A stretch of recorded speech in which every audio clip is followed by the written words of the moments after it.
What I'd like us all to do tonight is just sort of slow down and take a second and just think. Think about what a blessed people we truly are.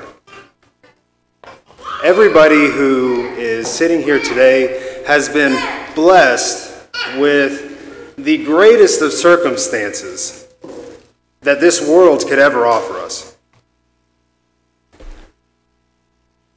It is just amazing to think of the fact that we're all here today.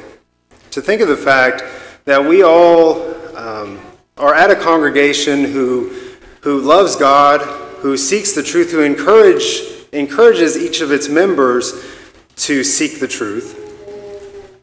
The fact that we live in a country that allows us to worship without persecution. It is just amazing. There's not any other word for it.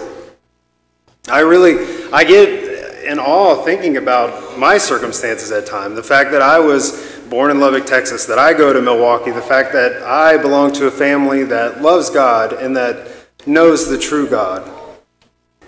It really blows my mind at times. And that the blessing extends not only to a Christian who's been a Christian for 50 years, but a Christian who's been a Christian for 5 minutes, for 5 seconds. The fact that every twist and turn that you've had in your life, every obstacle that you've encountered has brought you to God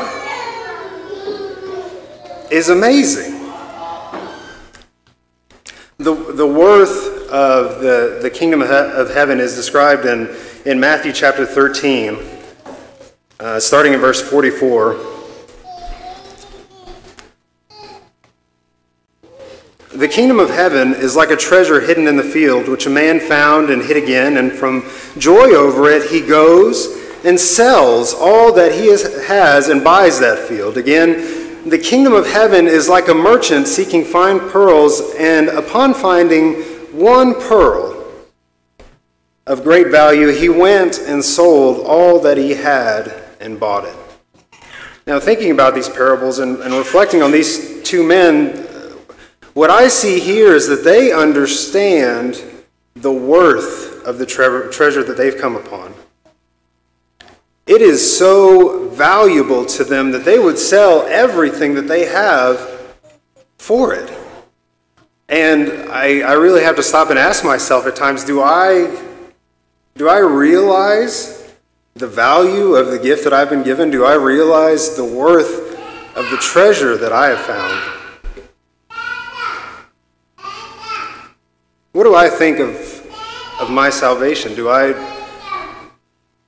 reflect on how amazing of a gift it truly is?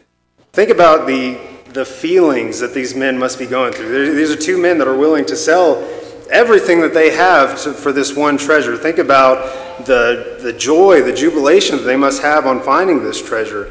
If you were to imagine yourself as a cup for a second, allow those emotions to just fill you up and think about how full you would get just with the emotions over this one treasure that you're willing to sell everything for. And then realize the fact that the only thing, this treasure is available to us, and the only thing that we're required to sell is that old sinful person that we used to be.